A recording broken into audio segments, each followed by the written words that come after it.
নমস্কার, কেমন আছেন সবাই? হিজিবিজির একটি নতুন ব্লগে আপনাদের সবাইকে স্বাগত। আমরাও বেশ ভালো আছি। আজকে একটি প্রস্তুতির গল্প করব।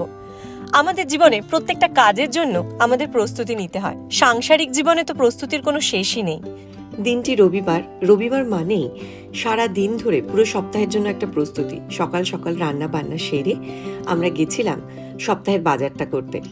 প্রথমেই আমার ছেলে বায়না করলো একটু জুস খাবে, তারপর কেনাকাটা তো হলো, তার সাথে তার খুব পছন্দের বেকারি সেকশনে তো তাকে যেতেই হবে। ও এইখানকার ফ্রেশ বেকারি থেকে একটু ডোনাটস, একটু বিভিন্ন ধরনের অ্যাপেল টার্ট এগুলো খেতে খুব ভালোবাসে। আমরাও খুব ভালোবাসি। এদের কুকিজগুলোও প্রচণ্ড ফ্রেশ হয়। তাই যখনই আমরা বাজারে যাই, আমাদের বাজার করার সাথে সাথে কিছুটা ফ্রেশ বেকারির জিনিস সেদিন সন্ধেবেলা আমাদের বরাদ্দ থাকে। এই প্রত্যেকটা জিনিস কেনাকাটা করে বাড়ি ফেরার পথে একটু ঘোরা পথেই বাড়ি ফিরেছিলাম। একটুখানি সবুজের মধ্যে দিয়ে বেশিক্ষণ ধরে এলে মনটা বেশ ভালোই হয়ে যায়। যাই হোক, যে প্রস্তুতির কথা বলছিলাম, ছোট বয়স থেকে দিদিমা ঠাকুমাদের দেখেছি কাঠ কেটে গুল শুকিয়ে সবকিছু রেডি করে রাখতো, যাতে পুরো সপ্তাহে তাদের আঁচের ব্যবস্থা থাকে, রান্নার জন্য সব রকমের ব্যবস্থা করে রাখা, উনুন লেপে রাখা।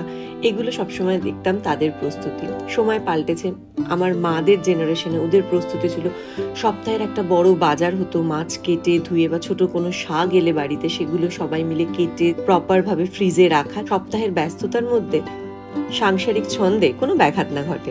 এখন আমাদের প্রস্তুতি সকাল থেকে উঠে পুরো এক সপ্তাহের রান্নাঘর পরিষ্কার, বাসনপত্র ডিশওয়াশারে ঢোকানো। আমাদের একটি সপ্তাহের পুরো রান্নাই আমরা রোববার করে একদম ফ্রিজে রেখে দিই, মোটামুটি শুক্রবার অবধি চলে যায়। এবার আমাদের মেনুতে ছিল মাছ, কিছুটা মাংস, তার সাথে একটা ডাল, এটা কালো একটা বিনস টাইপের, একটু ধনেপাতা বাটা, একটু বেগুন ভর্তা, প্রত্যেকটা জিনিস। কিন্তু এই প্রস্তুতিটা আমার মনে হয় প্রত্যেকটা দেশে প্রত্যেকটা জায়গায় সময়, মানুষের ব্যস্ততা সবকিছুর উপরে নির্ভর করে।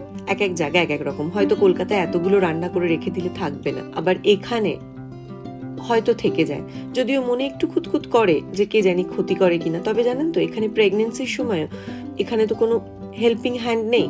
বেবি হওয়ার আগে ওরা বলেছিল সব খাবার 15-20 দিনের জন্য ডিপ ফ্রিজে ঢুকিয়ে দাও করে, যাতে তোমাদের খাওয়ারের সমস্যা না হয়। যাই হোক, এই রান্না শেষ, প্রতিদিন পছন্দের মতো একটি তরকারি, তার সাথে ভাত বা রুটি। এইভাবে বেশ চলে যায় পুরো সপ্তাহটা। সকালে ওটস দুধ আর সারাদিন এই বানিয়ে রাখা খাবার, এই হচ্ছে আমাদের পুরো একটা সপ্তাহের স্বাভাবিক বিষয়। তবে এখন বেশ কিছুদিনের জন্য স্পেশাল ভাবে খাওয়ার দাওয়ার জুটবে, কারণ মা আসছে। যাই হোক, আমার এই প্রস্তুতির ভিডিওটি আপনাদের কেমন লাগলো অবশ্যই জানাবেন। ভালো থাকবেন, টাটা।